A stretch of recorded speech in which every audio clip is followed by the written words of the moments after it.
Hey, how is everyone? It is another episode, another day. It is Rats Get Fat. I am your host, Zuzz Rains, and I'm joined by... Jake Straat.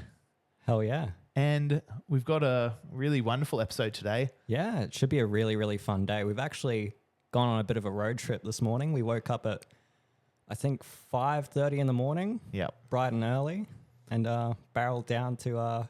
good old sunny, well, it's not very sunny today, but Townsville. Yeah, it was raining the whole time. Yeah, it's been pretty gloomy. And anyone watching, you can see that we're obviously not filming at Royal Blue Tattoo, our studio in Cairns. Yeah. We're actually filming at the elusive and very famous Second Skin Tattoo in Townsville. Hell yeah. Which is owned by an incredible pioneer of tattooing and an absolute legend within the industry. Anyone who knows anything about tattooing knows this gentleman. And yeah, we have a very special guest today, Mr. Les Bowen. Okay. Hey, Les. Yeah, great to see you, Les. Thank you so That's much. good. Thank you so much for having us in your shop. Oh, you're welcome. Yeah, it's Yeah. great to be in here. It's a cool old school shop. And we're sitting in your booth where you tattoo. This is where I used to work just here, yeah. Yeah, sick. I had the biggest one because I owned the place. Oh, yeah, That's it. That's goes the way. without saying. It's funny because in my shop, when we put in the dividers, I gave myself an extra tile. I said, I'm the boss. I'm getting an extra tile. And I've never heard the end of it. Everyone gives me shit about it. Yeah. I'll tell you the truth. The reason why I have this one is nobody else would work in it because they didn't want people staring over their shoulders while they were working. Oh, true. Oh. Yeah, you've got like the little plexiglass there. So it was on offer, but no, nobody was game enough to sit there and be stared at. Everyone's pressing their faces against the glass, looking at you. But I've been stared at forever, so it didn't matter to me. Hell yeah. No. It's like monkeys in the zoo. Sometimes you need an Exactly. audience, though. Yeah. Hell yeah. I don't know. It's a cool shop. It's like, I don't know, you walk in, first thing you smell is Dettol, and it's just like, you're in a classic tattoo shop. That's been the story of my life in tattooing is the smell of tattoo shops. I love it. It's so good. There's something about it. Just like, I don't know. Sometimes I spend a lot of time in the tattoo shop and you get used to the smell and you think to yourself, oh, does it smell clean? And then you get a client walking through the door and they're like, and you're like, okay, it's good. Used to be Soliptol soap. There used to be a green soap, Yeah. which was antiseptic, and it was called Soliptol, Mm. and it had that smell. Yeah. The tattoo Fabulous. shops of the day. So good. Yeah. If I close my eyes, I can smell it now. You know, like as in back in the day when you used to walk into the tattoo shop and it was a magical smell that would like unlock this memory of being really young and getting tattooed, Exactly. you know, and having I don't know, it's incredible. Yeah, it's definitely I don't know, it's a cool scene to be in. We talked to Mo about it and he's like, it's like magic, you know, tattooing. It is. It's mystical. It is. It's but yeah, I don't know. It's so awesome that we get to do it. You know, it can take you to so many places. Well, that's true too. You guys do a lot of traveling, apparently, eh? Yes. Yeah. Yep. I just got back from Adelaide. I was tattooing down there at Stu Pagden's shop, Meiji. It's just right in the CBD there, and it was unreal. It was crazy. I love Adelaide. Yeah. I liked Adelaide. My daughter had a shop in Adelaide. Oh, really? Yeah.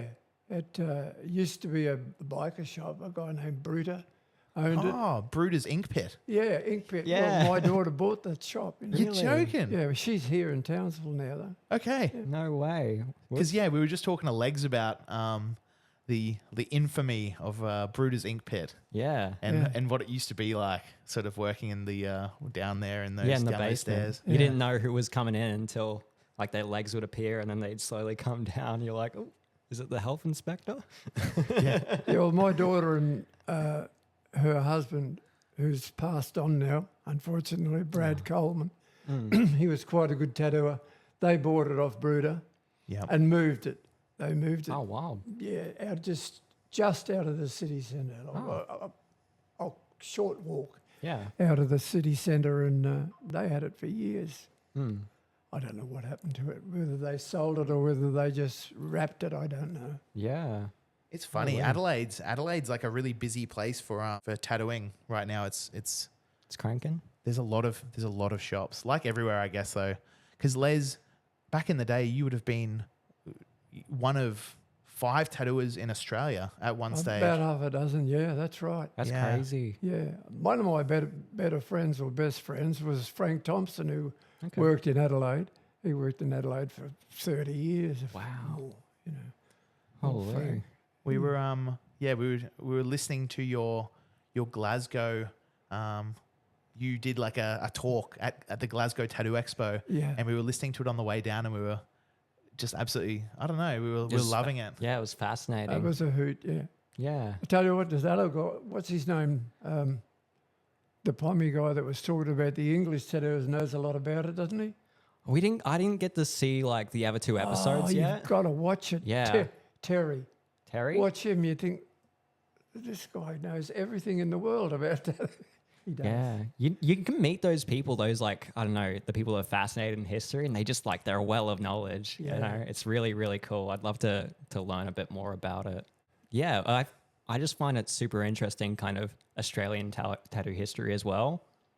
Because there's not really much information going around about it. It's very odd there's not. The history of Australian tattooing seems to be fading away. Yeah.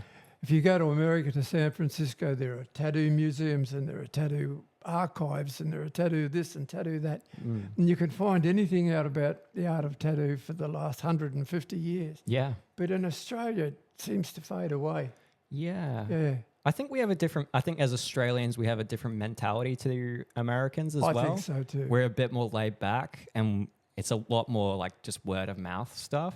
Yeah, So that's kind of why we started this whole podcast really, is so we could talk to some people and get it down on record a bit more. I think it's a great gesture. You should keep it going. I used to have a column in the Australian Tattoo magazine, which is up there on the wall. Oh, really? That magazine, that was the first issue of it there. Crazy. You're allowed to look at it. It says I'm the best in the world if you read Yeah? small print. Yeah. Hey, that's what I heard too. Hell yeah. That's That's what I It evidence. took me all day to write that. But anyway, having said that, I used to write a column for that magazine in its lifespan of about 30 issues Wow. about Australian tattoo history. And it went well. But I mean, I didn't get too much grief when the magazine closed, so people lost interest as quickly as what they gain it, you know. Sure. That's in Australia. I've got a big stack. I've probably got about 40 of them at home of the issues. I mean, every one of them, if you. Yeah, I'll have to look through. I really like because they've got photos of the old conventions and then Yeah. like all the photos of the tattoos done at the conventions. And the style back then was, it's so much different to what is happening today. Yeah. It looks like, you know, it was the era of Cherry Creek Flash and Yeah. like that kind of like lots of like tribal and like kind of like weird like smaller tattoos that were filled in and stuff. And like, I don't know, it was a really interesting, like Australia had this, we had our own style. Yeah. And it Yes. was like, it was probably sort of pioneered by like, you know, the Tony Cohen sort of guys and the guys of that era where it was like lots of like little stuff. And I just saw, actually when I was down in Adelaide, I went and watched Rose Tattoo play and okay. Angry Anderson. I was looking very closely at his tattoos. I was staying so close to him and I was looking at all his tattoos. I thought they're so sick, Yeah. you know? I think a lot of Australian tattoo artists base their work on Sailor Jerry too. Sailor Jerry was a big influence Yeah. in that particular time that you're talking about. 100%. It's Yeah. really good, solid work. And the Japanese era started to creep in and all the Oriental bits and pieces, you know. Yeah. It goes through phases. Oh, 100%. I'm glad the tribal era didn't last too long. I actually just got a tribal tattoo. Oh, really? Yeah, my friend Rachie Brains, who owns Black Throne in Brisbane, Yeah. I really wanted to get a tattoo from her, and I was working down there, and I said, "Oh, Rachie, can I get a tattoo from you?" And she said, "Oh, of course. What would you like?" I said, "Oh, anything you want." And she said, "I hope you like tribal." And I thought, "Oh shit." No, but she did something sick. She did. It's like a tribal I've got this little skull. Oh, it's got a skull in it. Yeah. Yeah, yeah. So it's kind of like she's bringing it back. She's making it cool. Making Yeah. it cool again. Yeah, it's killer. I feel like it always, like, there's those waves in tattooing, like in culture in general, everything comes back around again. Yeah. Hopefully all the old stuff will come back around. I feel like it is. I feel like it's like becoming more and more popular these days to get like traditional tattoos again. That's because guys like you are pushing it. And Yeah. the more that do it, the more popular it should become. 100%. And that would be wonderful Yeah, it's Yeah. cool. all the way around. I might even come back myself and do a few. Yeah. 100%. You should, Les, for sure. That'd be so cool to see. It's just, I don't know, those classic motifs that, I don't know. The girls, Ah. the side-on girls, and with the rouge and the red, The best. fabulous. The Yeah. best. The wavy hair. It's, Oh, it's timeless. Can't beat it, can you? no, Yeah, no. can't beat. I do them all the time. Yeah. Yeah. I've actually been trying to like notch back my tattooing, and I've been using loads of Sailor Jerry reference. Like when I was in Adelaide, I took like, you know, the really famous Sailor Jerry tiger with like the real wavy, like Yeah. those The whiskers. yes, the wavy whiskers. So I Yeah. took that and I actually converted. The guy wanted a panther, so I like converted and turned it into a panther.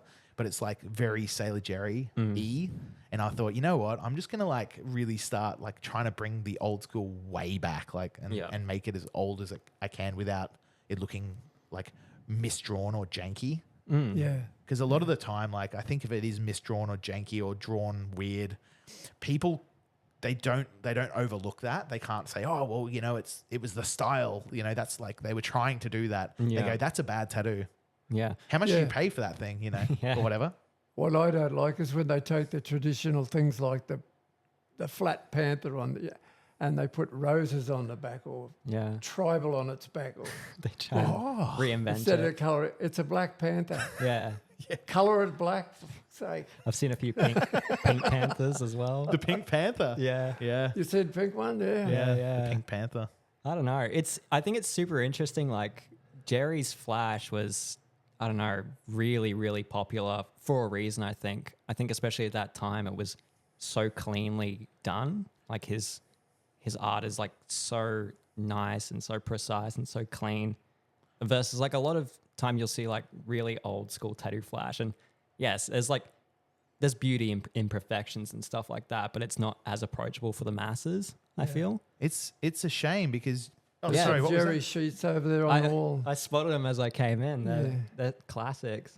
We might for the people watching at home, we might put a little snippet in and sort of show some of the shop in here and some of the Jerry Flash. Yeah. But so Les, you were talking about in your Glasgow sort of when you're talking to all those people, you're talking about there was a Melbourne gentleman who actually became friends with Sailor Jerry and was Yeah, Des Connolly. Yeah. okay. Des was a very, very close friend of Jerry's.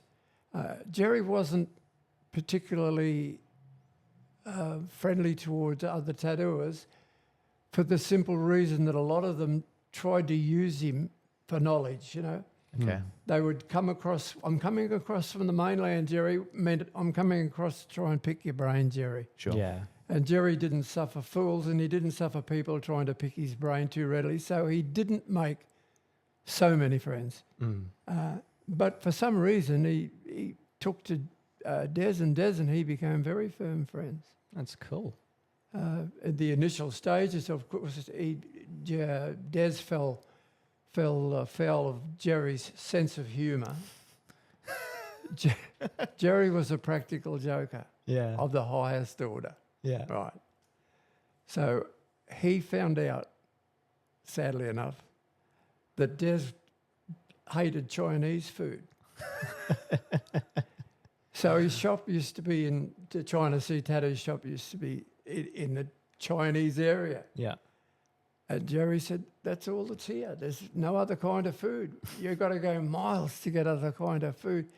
And he nearly starved for old Des to death, trying to find places that would sell him stuff that he could eat. When in actual fact, around the corner, there was probably 50 restaurants, but still. That's hilarious. But yeah. But anyway, they became close friends. hadn't Yeah. they? Yeah. It's we were laughing at the story that you told on this the talk, how he had a Japanese artist actually come over from Japan and he took him through Pearl Harbor. Pearl Harbor, Yeah, yeah. that's so rough. That's so That's gnarly. his sense of humour. Yeah. He used to run a pirate radio station, Jerry. Really? Yeah. Holy. Yeah, and they never caught him. They never caught up with him. But he had that for years, and it was political, obviously. Yeah. But it was quite controversial. So he really always was on the job of embarrassing. Someone. Yeah, someone. Hell yeah. But he was a hell of a dude, you know, Yeah. Hori Smoku. and a Yeah. great tattooer. Oh, 100%. 50 years ahead of his time. Yes, 100%. His flash holds up today. Absolutely. We're trying to catch up to it. Yeah. That's it. If you look at the faces on the women and the things that you just It's just, mouth falls open. It's unreal, eh? it's nice and it's cut back. It's clean. It's, I don't know. Yeah. It's not too complicated. No nonsense. Yeah, it gets its point across. Yeah. It's really interesting. We used to, he was definitely ahead of his time. Even when he would send out acetate stencils to other tattooers and stuff, he'd draw them wrong. So then, you know, that tattooer would let him tattoo it and he'd see it or whatever. And There's a story that was very, very funny. Whether or not it's true, it's another thing. Yes, it's true. There was a guy around the corner named Rosie. Rosie, but it was a guy, right? He was a Singaporean or something. is this Rosie Kamenga? Yeah. I don't know what his name was. Okay. Yeah, we're going to. It was Rosie, all right. Because what happened was Jerry used to get parcels sent from the mainland, and Rosie used to watch the postman come and see. Always watching Jerry, and Jerry said, "Oh, I'll have a bit of fun with this one." So what he did is he got a mailing tube, and he packed red dye in it, and he made a colour bomb, Yep. Color bomb. and he sent it to Sailor Jerry, but at Rosie's address. And he knew what Rosie would do, of course. Yeah. So Rosie got the parcel, couldn't help himself, had to have a peek apparently, and took the end off it. And they said they stood at China Seas and watched the cloud go up. Red powdered pigment. Oh, shit. Yeah. You'd have to demolish the building. Holy. You wouldn't be able to clean that up. Yeah. Every time you go to mop, the floor would turn red. Oh, they look honestly. The stories they used to tell about Jerry make it raw laughing. He told some guy there came to Honolulu, which you didn't do. You didn't come into Jerry's territory. It was Jerry's territory, you know. Yeah. Cover your design sheets with a mixture of sugar and water and paint them, and they won't go yellow. Yeah. But the cockroaches are about 3 inches long in Honolulu. Yeah. That's unreal. And they love sugar-coated tattoos. So they're going to destroy your flash. Yeah. I think Mo told us. Overnight. Yeah. Yeah, I that's remember, unreal. yeah, Mo told us about that. The cockies would go for the flash. Isn't that incredible? That's incredible, eh? It's so But interesting. that's fascinating because, yeah, Rosie Kamenga, his flash. Now, this was a gentleman, a Singaporean gentleman who had gone to America and don't quote me on this, everyone listening, but he's gone to America and thought, I want to give it a go. So he gave it a go, tattooing, and he actually did quite well, and he had a full and wholesome career from it. Yeah. But you can find heaps of his flash. And we've got a friend of ours in New Zealand, in Nelson, Josh, his name is, and his whole career is based on redrawing Rosie Kamenga flash. He loves, Rosie's stuff. And I didn't actually know that he was in Honolulu with Jerry, but it's wonderful because a lot of his flash, Rosie's flash, looks like Jerry flash. So you can see where he's got an inspiration.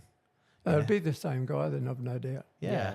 100%. Yeah. Rosie Kamenga. Really interesting and wonderfully drawn designs. But yeah. You ripe, I eat you. Yes, that is where that came classic from. one, yeah. Yep, you ripe, I eat you. The mouth with biting the cherry. Yeah. Yeah. Ah, it's cool. It's classic stuff. So, like, when did you start tattooing, Les? 1959, 58, 59. Wow. Yeah. That's a long time. Yeah. 1960, I was pretty well into it by then. Yeah, wow. But it was a very rocky road to get there, you know, like a bit making machines out of bits and pieces and doing crap work and trying to learn. There was no Chinese supply company that you could go to. There was nobody willing to teach you. The existing tattooers, of which there were about 6, as you said before, if you went into their shop and mentioned apprenticeship or learning or school or teach me, you'd be out on your face on the footpath in a minute. Yeah, 100%. The whole thing was very secretive. Yeah. It was a very closed business. Tattooers did not tell one another anything. They did not let anything out of the shop. they would not talk about tattooing while there was somebody else in the room that wasn't one of their, you know. So it became a very, very, very difficult thing to get involved in. I fell into it quite by accident, to be honest with you. Yeah. Yeah, I started to get an interest in it when I was very, very young. It's a long story, but we got time, so I'll tell you. Please do. When I was a kid, I used to see this tattoo on my father's arm, and it was on his forearm, his left forearm. And it was a tattoo of a frog with a top hat and an umbrella standing in front of a mushroom. And it was 2 colours, black and green. It was extremely crudely done, as you would expect at the time, which is in the early 1900s. Right. Yeah. Okay. So I used to look at this frog and I'd go away and try and draw it. Couldn't do it. You could not draw this frog. Yeah. I still try. I can't draw the frog. And the reason you can't draw the frog is you try to draw it too well. Yeah. Yeah. It was how crude it was that made it so appealing. It was one of those old school tattooers, you know, has done it. Yeah. So anyway, that's how I got interested in tattooing. I thought, I'm going to get me one of them when I get old enough. And as soon as I learned how to tie 3 sewing needles with a bit of cotton, there I was into it, doing the hand poke. Hell yeah. Yeah, I've taken them all off the backs of my hands, but I had the backs of my hands all done anyway. Bummed up. Yeah. So I thought, well, this is for me. And as I got into my teen years, I was looking at a magazine. There's Popular Mechanics, an American magazine called Popular Mechanics. Here's an ad. Milton H-Size, School of Tattooing. Everything you need to make $1 million out of tattooing at your kitchen table. Send $1 for a catalogue. Well, where do I get this dollar, this American dollar? How do I get this dollar to him? So anyway, I found a way and got the dollar to him. Yeah. No catalogue. I thought, oh, well, that'll do. So I thought I'd try again. It might have got lost in the mail. Yeah. Right, let's move along. About $5 later, 5 attempts later, still no catalogue. Right? So I looked in another magazine, an Australian magazine, and I saw an ad for Cindy Rowe tattoos. It was Johnny Lee tattoos. Sure. Oh. Tattoo machines and tattoo equipment that were being sold by a guy in Melbourne called Harry Bartram. So I got onto that and I got my catalogue and so forth and so on. I got my first tattoo machine and looking at being a tattooer now. This is me. Yeah. This is the rest of my life. Hell yeah. And it turned out. So I'll jump ahead to when I was probably 20 or 21 and I went home and visited my parents. And I had a successful tattoo shop by then. And you know what my father said to me? Are you allowed to swear? Of course, Yeah. Oh, please. right. My father said to me, I suppose burning all those fucking things that came in the mail, all those catalogues and bits of shit that came in the mail didn't stop you then, did it? Oh, no. They had sent you the catalogs. Milton's Ice must have thought I was a lunatic. Yeah, he's like, why the fuck does he keep This- ordering the same one? This guy doesn't want to be a tattooer. He just wants to own all the catalogues in the world. yeah. He's using it as wallpaper. Yeah, 100%. Yeah. So anyway, I got a Milton's Ice catalogue last year off my son, so I finally got one. Did ya? Yeah. The original one? Yes. Wow. Okay. Holy, I bet they'd be worth more But than anyway. $1. So anyway, I started out and I started scratching about them. Anyway, I was with my mate who was in the Navy and we were walking down Ann Street in Brisbane.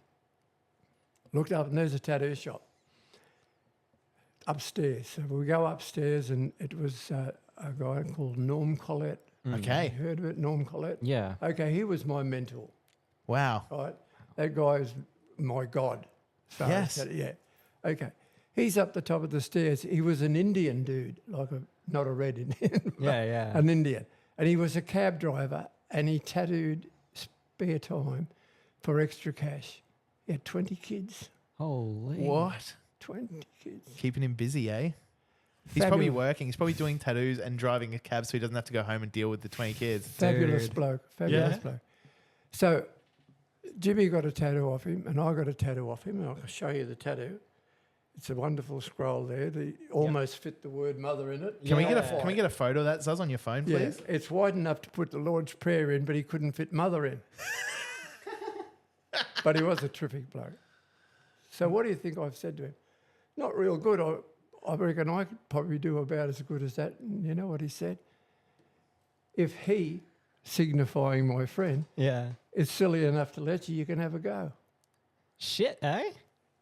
He's saying this. He's saying this to the guy that with the 500 catalogues. Like, you could have a go.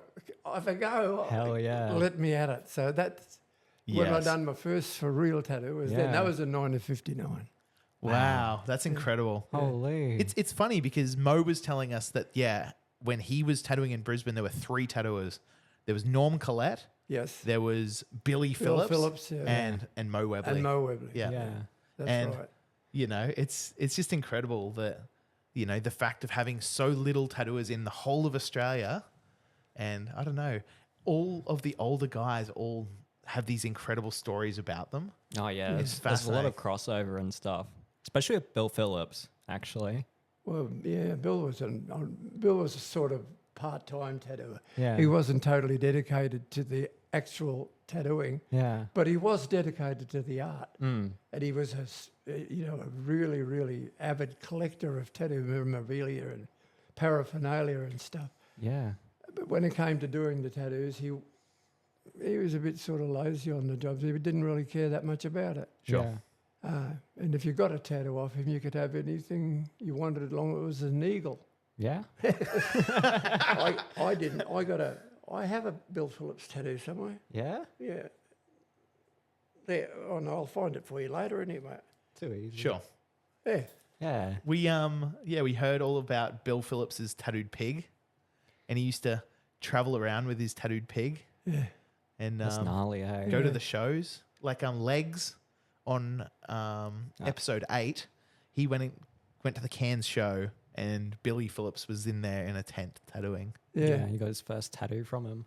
Yeah. It was like a Harley Davidson. I got my first tattoo in a tent Did you? off a woman. I don't know who she was. Really? Yeah, it was. I was about 15 and a half, going on 16, and I went down to the Gold Coast, and I walked across the border from Queensland and New South Wales at Coolangatta and Tweed Heads there. Yep. And there was a tent set up there, and it said the word tattoo, the magic word I'm in, Yeah. Yep. hula girl. Oh, sick. That thing there. No way. Yeah, she did this hula girl. I went Unreal. home. I'll get a photo of that. I went too. home, was immediately ordered back to get a bra put on her. If you look closely, you'll see that she's got breasts underneath the bra Oh, you're joking. You got sent back. by my mother. Honestly, I wouldn't. I lie to you not. So the bra and came as a part of the censorship. And the boat and the tree was Danny Robinson's first attempt at tattooing. Oh, wow. Oh, okay. Incredible. I lie. It's his second attempt. I have his first one there. That Wonderful. the girl, yeah. So and that's another story again. Danny Robinson. He was a guitar player of great note, and he was travelling with the sideshows. He was travelling with Slim Dusty, Oh, really? and he came to Brisbane, and they were doing the sideshow circuit there. And I had a friend that was a guitar player also, named Stan Lenz. And Stan lived in a Queenslander house, which underneath, and he was practicing underneath his house. And Danny Robinson was walking about this town, looking at the town. And he walked past and he heard Stan play. Oh, wow. Yeah, and he walked in under the house and said, I'm Dan Robinson, I'm playing with Slim Dusty at the showgrounds. Yeah. How long have you been playing? What sort of guitar talk? Yeah. And then they started talking about tattoos, and Stan happened to mention me. And Danny said, I'd give anything to try tattoo. And he's a great artist, Danny, really great artist. Yeah. So Stan brought him down to my place, and we sort of kicked off together. Then he went to Melbourne. I stayed in Brisbane. He started doing Cindy Ray, Bev. Mm-hmm. And I went down, and there's that photo. kicks around. There's all kinds of photos of us working with Bev and that. Yeah. So that's Danny. That's how I met Danny. Holy. And then on and on for 65 years. It's crazy. It's wild that you've got his first tattoo. Yeah, made. I do. And it's still there and it's still pretty solid. Yeah. You can tell what it is. It's nearly healed up. It's not time to settle. Yeah. Gee That's whiz. Back then as well, it probably would have really hurt, I think. Mm. You know? Oh, Like tattoos nowadays hurt, but I think the they needles hurt are more quite... then. Yeah, for sure. Because the needles weren't tattoo needles. They weren't designed for the job. They were making dresses. Yeah, they're like Yeah. sewing needles. Yeah. Yeah. The Yeah. bullet tip. I Oddly think. enough, they were called Cruels. CREWEL. Okay. And they were. They were cruel. But yeah, no, I think they hurt less. And besides, they've got all these creams and stuff they rub on them, don't they? Yeah. Yeah. It's wild the back in the day, the ingenuity and the DIY like mindset of the tattooers because they had to. So like in your talk, they were talking about like a gumboot, like taking the heel off a gumboot. Yeah, or buying heels for boots, yeah. Yeah. Cutting them up into little rectangular pieces and poke a hole through there and to put onto the armature bar. Yes. And a hole in there for the bike spoke, Yeah. I mean, if it's And very, you very use a effective. bike spoke as a needle bar. Yeah. Yeah, you buy some bike spokes and cut them into the length, file a flat bit to solder the needles on, Yeah. Yes. and away you go. Wow. It's crazy. And you couldn't. There was nowhere to buy anything. You had to make your own springs. You had to wind your own coils. You had to. Yeah, like the gramophone. You guys would buy antique gramophones to break apart. And break them. But that's a bit exaggerated. That story. We usually tried to buy second-hand ones that were not operating. Sure. Okay. But we weren't beyond buying one that was working if it was the only one available. Because Yeah. it was like the mechanism in it, you guys would break apart and it would have like spring stock almost. Well, That you could cut springs? The gramophone has a handle, right? Yeah. And you wind the gramophone up and it winds the spring up. Okay. And the spring tightens up. And then when you start the operation of the machine, the spring gradually until Opens it up. needs winding up again. Yeah. Okay. But when it was wound up tight inside its case, you had to hit it with something and jump back because it immediately would spring open to about Yeah, holy. yay round, yeah. So it was pretty dangerous. Yeah, you probably slice you open or something. But there is no spring. There is no spring like gramophone spring. Yeah. No. Holy. Oh, yep. Too easy. But yeah, it's super fascinating. I feel like, especially being in Australia, we're so isolated back then. Like there would have been no other way. You had to be downright ingenious to like. Or don't do it. I mean, Yeah. it was as simple as that. There's no other alternative. No. Yeah. And then you had to improvise to get a power box happening and clip cords, use a bit of car tyre with two Holy. bits of bike spoke. Yeah, It's the same principle exactly, but it's not as sophisticated. for sure. Yeah. I think Mo was telling me because he got his first tattoo machine, and he ended up getting in an accident, a motorcycle accident. Yeah. And while he was in hospital, his parents threw out all his tattoo gear. So he had to go and make it all again from parts of cars and all sorts. Yeah. So yeah, it's super, super fascinating. I think it's something that's lost on a lot of modern tattooers as well, Yeah. because everything's supplied to you. Well, that's right, too. They wouldn't know how to do it now. I mean, Yeah.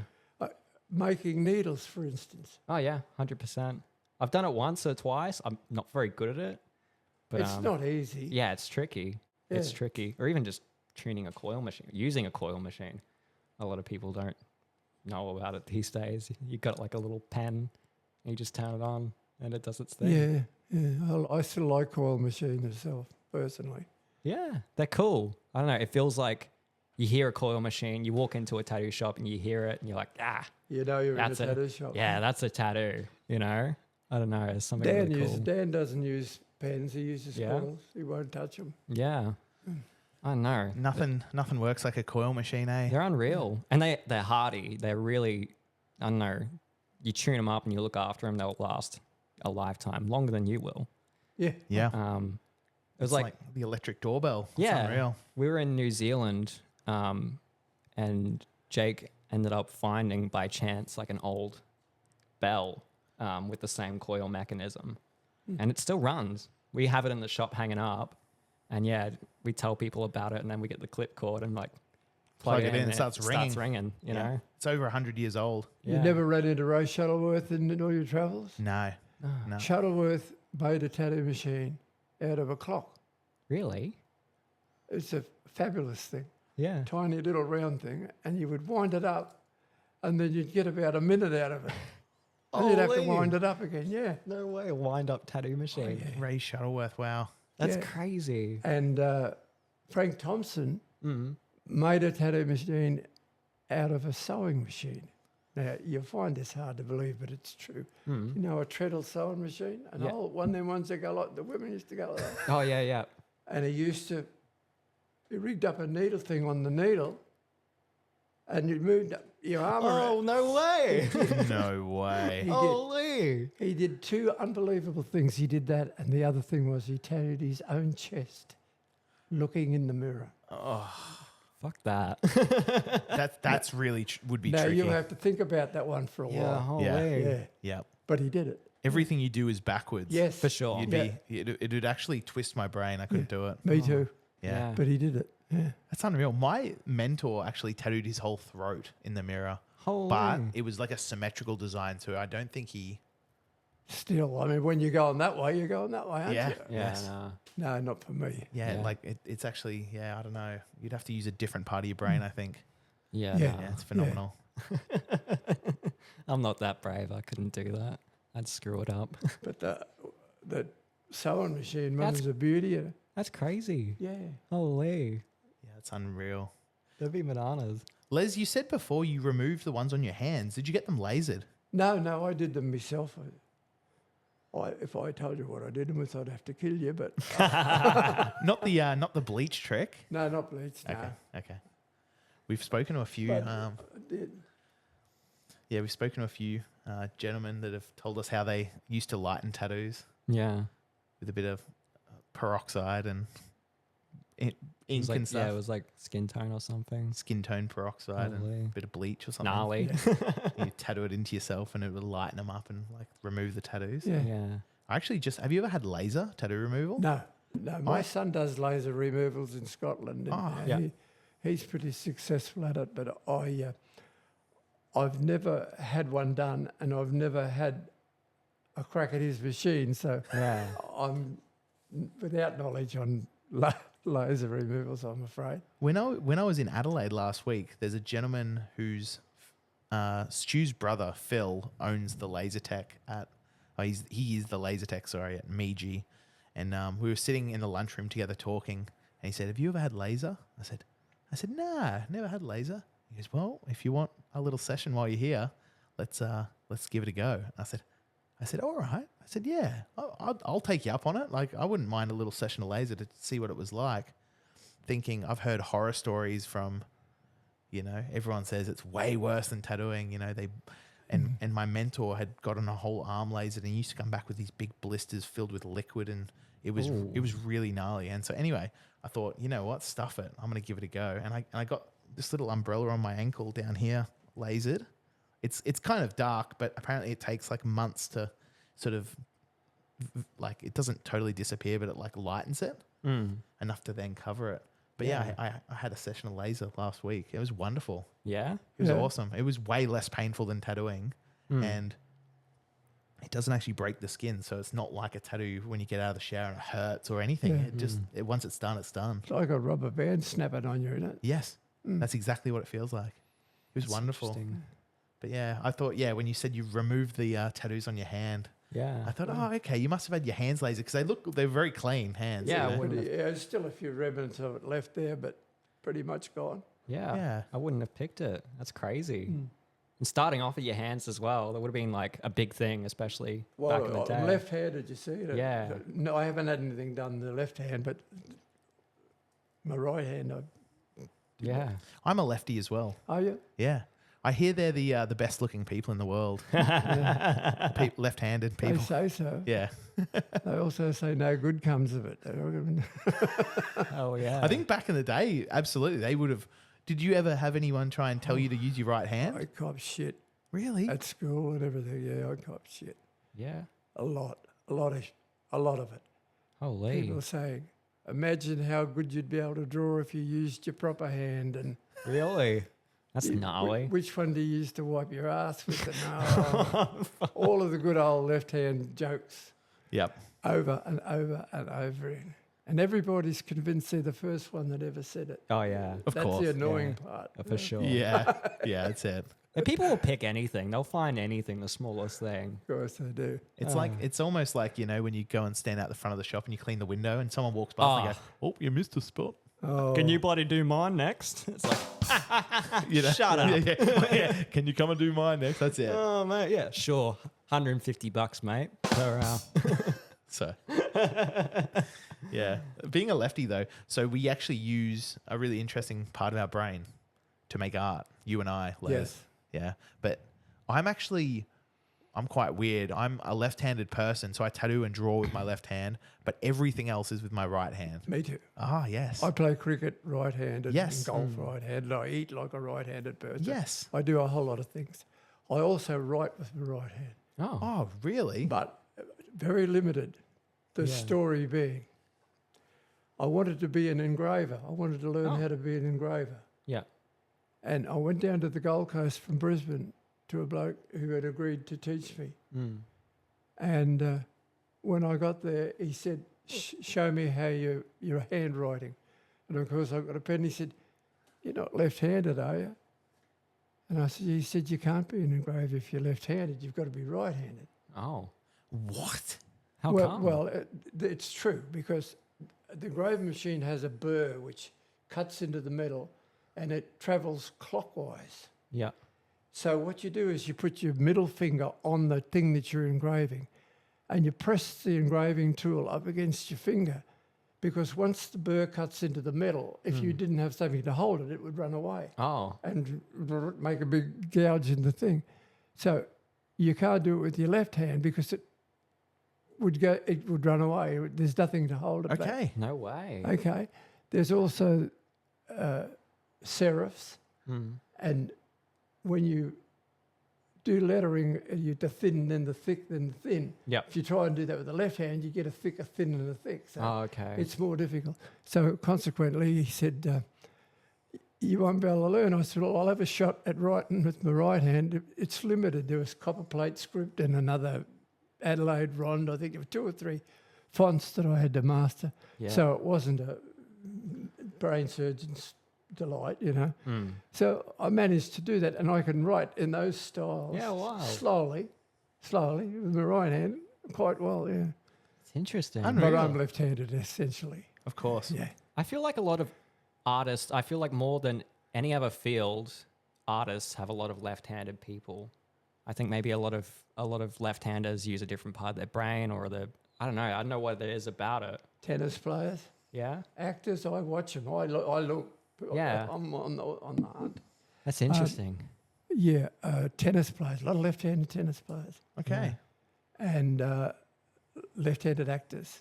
If you Huh. watch them in movies when they sign things, a lot of them are left-handed. Interesting. It is interesting. Yeah. Yeah. I guess maybe like acting or like the arts, I don't know, because we use that sort of part of our brain where more I know. some other stuff might not make sense to us, but then like the artsy stuff will, like music, Maybe. acting, drawing, or you know what I mean? Like Yeah. the arts a little bit more, we're sort of more drawn to it because I don't know, we use a different part of our brain. Yeah. We're not, we might not be good at potentially other stuff that other people are. Wired Yeah. just differently. Yeah. It's interesting.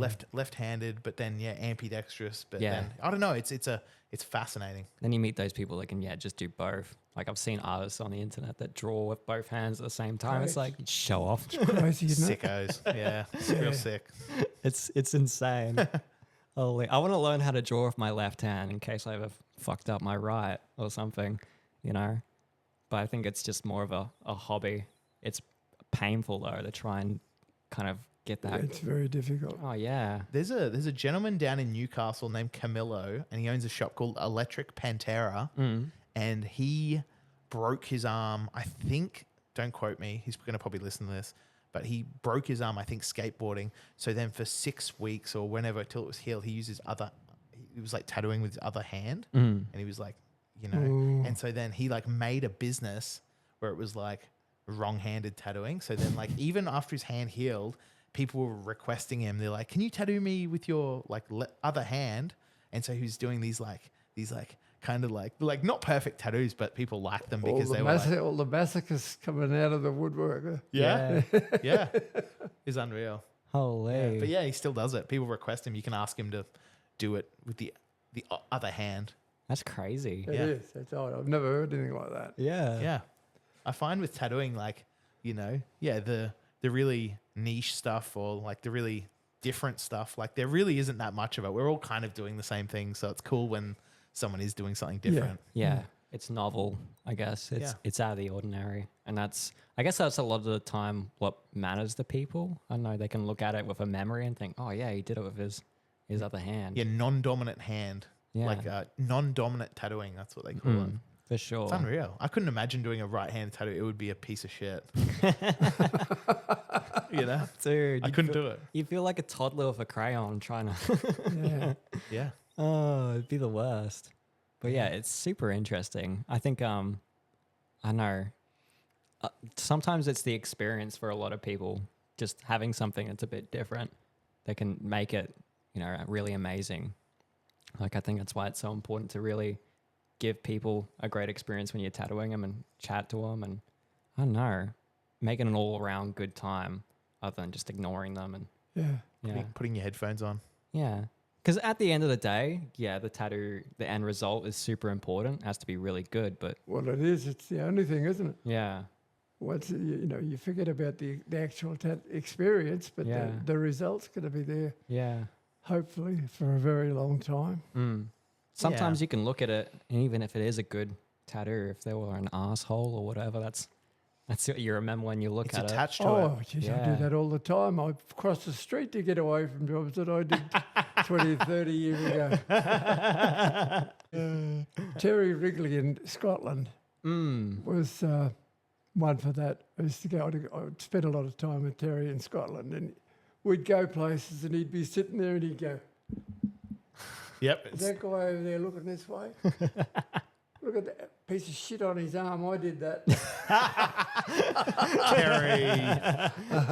Terry Wrigley. Unreal. That's so funny, eh? crazy.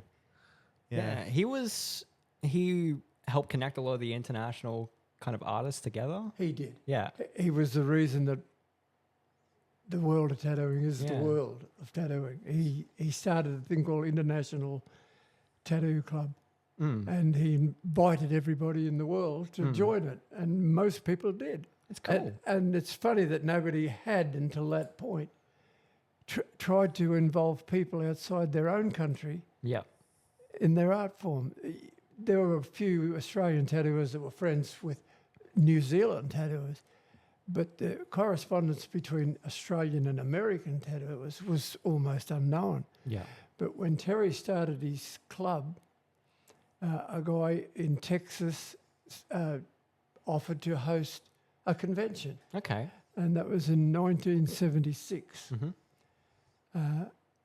And it was a roaring success. People came from all over the world to the first tattoo convention, the first World Tattoo Convention.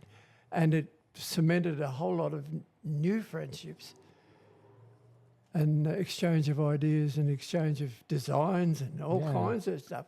And then it just grew from there, you know. Yeah. People started exploiting it commercially. They would draw up a big bunch of flash, especially for the convention. Yeah. Bring it along and sell it in packets of 10 sheets, and you'd come there with a pocket full of money and go home with an armful of designs. Yeah. It was great. Unreal. It's still going on, you know, a lot of those conventions and stuff. It's really cool, you know. You feel like a kid in a candy shop. You're just looking at all these cool designs. You're like, oh. Yeah, well, Terry incredible. started that. Yeah. Wow. It's cool. Someone's got to start it. Yeah. It's awesome. And they'd all run along to the convention to see what Paul Booth's set was going to look like Yeah. this year, or Oh shit! Yeah. to see Yeah. if so and so had a new set out. You know, he'd bring a new set out. Fantastic. Yeah, it's unreal. Paul Booth. Yeah, what an interesting fella. Yeah, he's got a really interesting shop. Yes. Paul Booth. Yeah, I think a lot of people visit his shop Yeah. for the reason that it's like his shop. He's got nooses and Yeah, really. crazy Well, specimens and shit everywhere. my son, my eldest son, started a correspondence with Paul Booth Oh, really? with the view to getting Booth to tattoo him. Oh, really? We're coming to New York, and we're going to be here this time, and we're here this long, and we're here, blah blah blah. Booth said, "Okay, I'll do the job for you. Oh. What do you want?" And my son said, "It's a religious picture of Jesus." Anyway, they drew up the design and the paperwork and all the stencils and all the rest of it. We get to Booth's shop. Booth wouldn't do it No way. because it was religious. Sure. He said, if you told me it was Jesus, I thought he might have had his schlong hanging out or something. Or if he had horns, I would have done it. But not just, Holy. I don't want a garden variety. Jesus, anyone can do them. So anyway, he didn't do the tattoo. He wouldn't do the tattoo. So my younger son ended up doing it. Okay. No way. Leon ended up doing the tattoo for Leslie. Yeah. But while we were in Booth's shop, there was a stench. Now, Booth's got coffins and skeletons lying in them, and yeah. it's a stench. He said, "Yeah." He said, "A fucking rat died in here, and I can't find it." Oh, no. I said, No "How way. do you sit there and tattoo people with that stench?" Holy. And I said to my son when we got outside, I'm glad he refused to do your tattoo. I couldn't have stayed there and watched it. Sure. No The shop way. stunk that much. Well, I know he smokes cigarettes inside. Yeah. there. Like there's videos of him in his shop and he's always smoking cigarettes in his shop. So you can imagine his shop would smell like ciggies at least. Oh, Yeah. But man, like a dead dead rats. rat. Oh. Yeah, it's a bit gnarly. Oh, it was. Yep. I can't imagine anything worse if you were like sitting there like suffering and bad headspace and all of a sudden you just smell some dead animal. Like, I don't know. If probably spin you out, you'd be like, oh no, I've gone to hell. The amount of shit that he had in his shop, he never would have found it. Yeah. Oh, of course. 100%. Well, apparently people bring him stuff. So like Yeah. you show up to your appointment and you like Of course. you bring him a little jar full of something Yeah. wild. You know? Shrunken head. Yeah. Someone brought him a dead rat. And Yeah. Someone brought him a pet rat and it scurried behind some shit and died. Mr. Whiskers, he's gone. I was, Mr. Whiskers. I was at a convention once and Paul Booth was there and he was sitting, he's quite a large chap. Yeah. He was sitting behind the barrier in his thing and I walked up with another guy and said, "Can we have a look at your new design set?" And the new design set was from where I am to where that phone is away. Mm. And he said, "I'll get my assistant to get it for you." No way. All he had to do was go like that. But it was too much. Okay. He got his assistant to do it. Okay. I laughed. Thought, That's this is, interesting. yeah, so funny. Yeah. Isn't the lifestyle of usually sitting down, Yeah. You're just in your world as a tattooer. Yeah. It's easy to put them on. Oh, yeah. Oh, yeah. Oh, I bloody Maybe I'll get there one day. I don't know.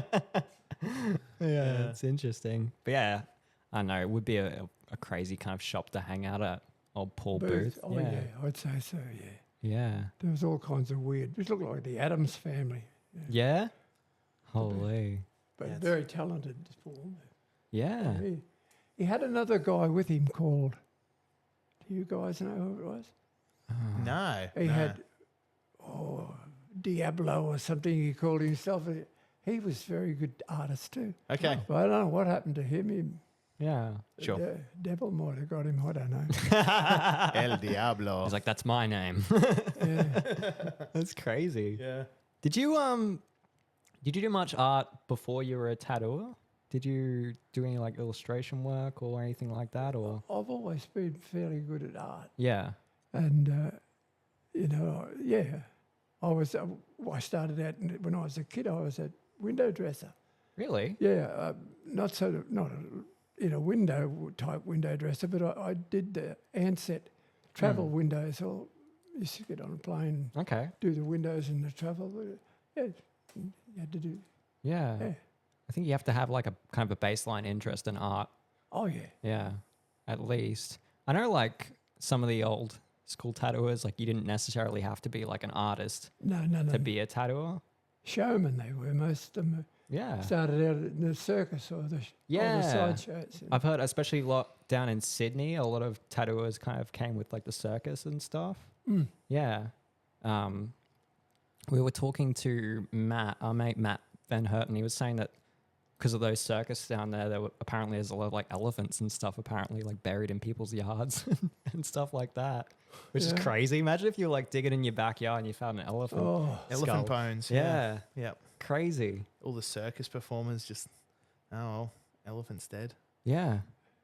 It's an interesting thing though, because I guess tattooing has that kind of mystic vibe to it. It's on the fringes of society, or it used to be. it very much was. I mean, most of the people that got into it in the early years were connected in some way with the sideshows or the carnival.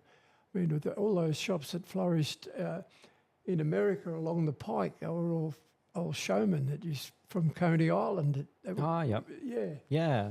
And the shops flourished there. There was probably 10 or 15 shops on the Pike. Yeah, crazy. Who were guys who had come with the circus to Coney Island and dropped off and stayed in the Pike. And Yeah, wow. yeah, so Holy. Apparently out there, sort of on the pier and whatnot, they've got a lot of like the Americana imagery, and you can go out there sort of like where it all was, and there's decals or motifs everywhere, eagles and like within the pier. Okay. Like, and a lot of the tattooers were getting the inspiration and the pictures. Look at that! There's an eagle up there, and they'd get and they'd actually use them as their tattoo motifs, and that's kind of how like a lot of the Americana imagery sort of came about. They got it from things within sort of around there, That's interesting. in like in the pier and stuff. Yeah. Yeah. I think a lot of those Pike shops along the pier and that survive on the reputations of guys long dead. The guys who are working them now work off Cherry Creek designs, and but the imagery of the old dudes with the waistcoat and the shirt and tie and the cuff link things still is in the air, and people go there for that atmosphere. Yeah, that feeling. And they get tattooed by, Yeah. whomever. Yeah. But the imagery's there, and the designs are still on the walls, and the old sinks and all. Yeah. There's still a lot of the old stuff that. Yeah, it's cool. Pretty cool. Yeah. Yeah. Did you go over to the States a lot? I saw. I used to travel very, very often to America and England, and a lot to Scotland, as I said. Yeah. And I haven't for quite some time. Yeah. I haven't for quite some time, but I did. Yeah. I used to go every year to the convention. Yeah. I wanted to try and crack the competitions at the national. I was a member of National Tattoo Association and a very prestigious American thing, and I wanted to try and crack the trophies there. Very, very difficult. But I ended up doing it. I ended up cracking the design sheets, both the design sheet competitions. Wow. Which is really something when you consider guys that are in the game. And my son won the best leg tattoo, not done by me. He did. Okay. He actually did a tattoo on his brother and his brother. Oh, no way. Yeah. And I won all the awards that National had to win. They're all there. Oh, yeah. There's a ones, fair few of them. Holy. So many. Yeah, I won every one that they had to win. Over a period of a couple of years, I won them all. So, No way. yeah. That's crazy. What do you do with them all now that you've got a million trophies? I don't even know where they are. She knows where they are. She packed them in a box or something. Okay. That thing there that you're looking at on the wall, Yeah. that was me tattooing 50 years. Holy. They put on a thing in Brisbane for me, a night out, a night for to celebrate my 50th year in tattooing. And obviously I couldn't pack the trophies up and take them down. It was one. It's two, I wasn't supposed to know about it. Oh, really? Yeah. That So surprised you. Robin said, I'm going to pack your trophies away, but before I do, I want to get a photo with you, which was the excuse to take the photo, which they put on the wall that night. Okay. That's where that photo came from. Yeah. But you see a lot of tattoo trophies there with eagles on them, which are the national ones from America. And Okay. Because who put the 50th year party on? Was it the PTAA? it was a combination of people. Okay. Her, a couple of tattooers down south. Patsy Farrow was involved. I don't know. Okay. Okay. It was a sort of secret from me. Oh. And what happened is my daughter had graduated from uni, and they said, we're going to the hotel, we're going to celebrate her graduation. And that was the excuse. And when I got there, what are all the tattooers doing at the graduation? Dummy here. But it was quite wonderful. They bloody got you. Yeah, they got you. Oh, it's They nice. got me, Yeah, nice. I didn't know. I was standing in the middle of the room and I still didn't know. Yeah, like what the hell are you doing at my daughter's graduation, you assholes? I seen her coming across the road, my daughter. I looked out the window of the hotel, saw her walk across. So, that created more of the illusion. So I just stood there with a beer, and suddenly dawned on me that the group of people that were congregating were not really the college types. They were ruffians Hell yeah. and tattoo folk. The painted savages. Yeah. They're everywhere. Oh, that's sick. Yeah. Yeah, that is Holy. good. Yeah. Bloody I saw a few photos of you as well with there was one with Lyle Tuttle as well. Oh, And that would have been a while back. I've been friends with Lyle since 1976. Yeah. Good friends. Most of the old tattooers I met and made friends with at that first convention in 1976. Oh, okay. I became very close friends with Paul Rogers, Yes. famous old dude. Spalding and Rogers. Yeah. And Huck. And, I could know all those people very well Yeah, it's interesting. because they were in my age group, I guess. But Lyle passed on. Yeah, I Just heard from about to- A that. few years ago now. Yeah. Rest in peace. But yeah. He was a nice bloke, Lyle. I liked him. Yeah, a really interesting character by the looks of it, He was.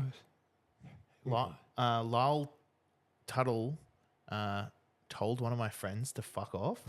He went up to him and he said, "Hey, Lyle, how are you? Nice to meet you." And my friend had he's got this much of his face not tattooed. So his whole everything is tattooed. Oh, And Lyle said, he pretty much, he said, fuck off. Or something. And my mate was like, oh, and then left. Yeah. But, that's what happens when you do that. That's so funny. And you've only got this much space and your whole body left. Yeah. It's just, It's crazy. yeah.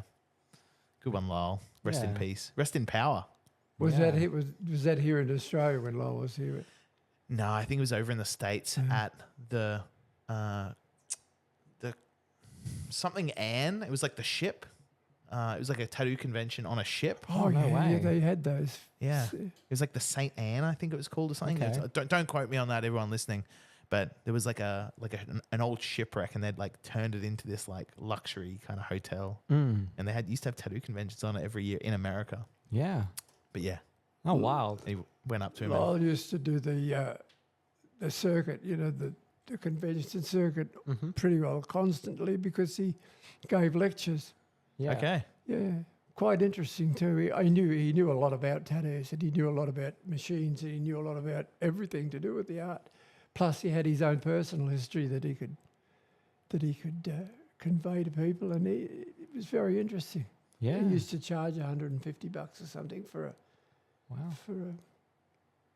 whatever you call it, Like a lecture. a lecture. Yeah. Okay. Oh, okay. All right. I'd sit in on one of them for sure. Oh, 100%. Yeah, nothing.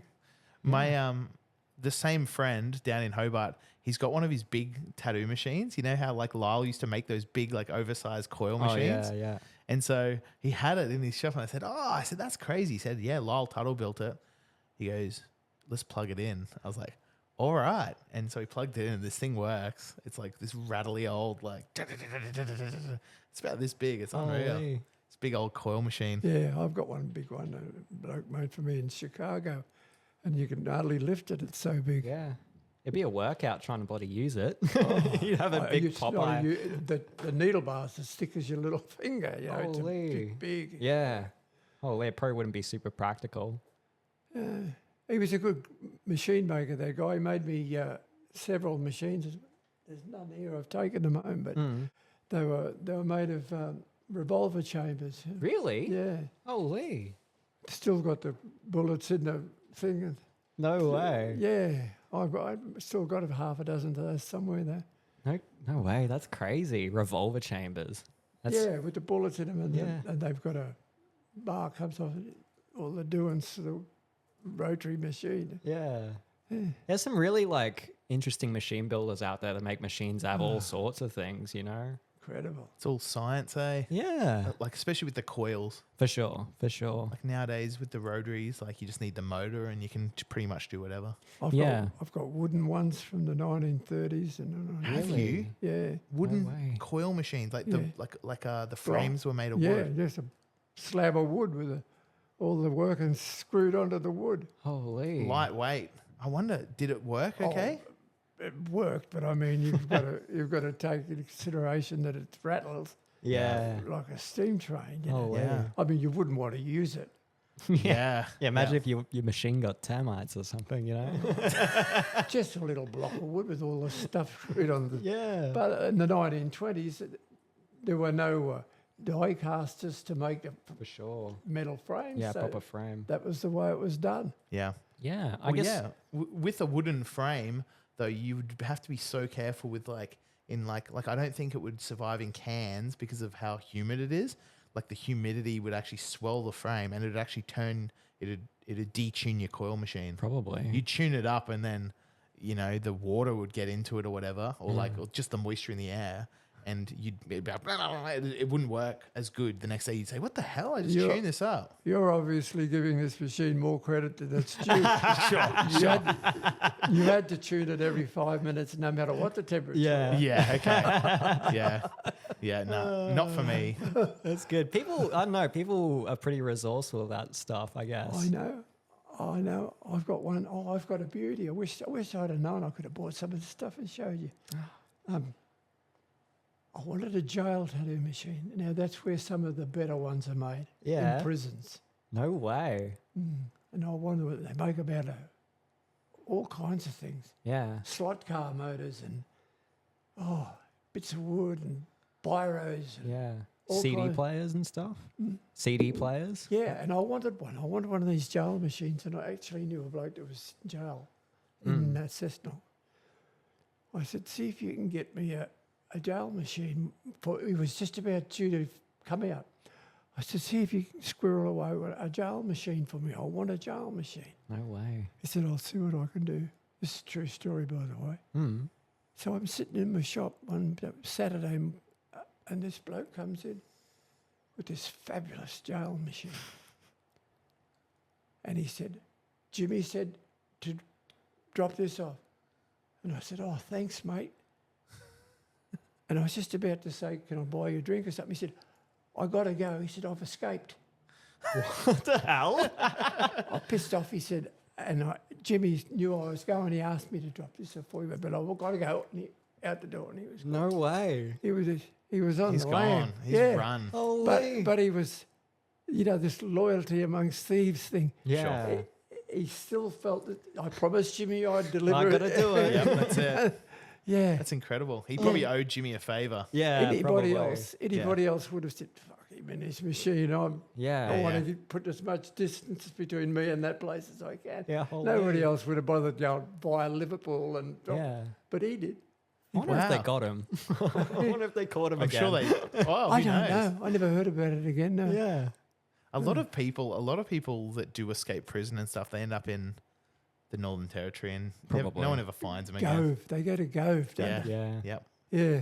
Yeah, they'll go to the Northern Territory, and no one will ever find them. They just like work some.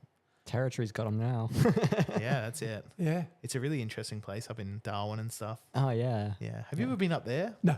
Oh, And closest I come to Darwin is the airport going out. I've never ever been to Darwin. Yeah. yeah. It's a wonderful place. It's an interesting Yeah. place. It's It is an interesting the place. Wild West. I've been to Mount Isa. I used to go to Mount Isa and judge their tattoo competition for the bikers. That was quite interesting. Oh, I bet. Isa's an interesting place, eh? It's really like, I don't know. Strange. It's got a big mine in the middle of the town. It's strange. Oh, it's pretty wild, like the Wild West. Yeah, 100%. Yeah. But yeah. Yeah, it's been like, I don't know, it's been cool having a chat with you.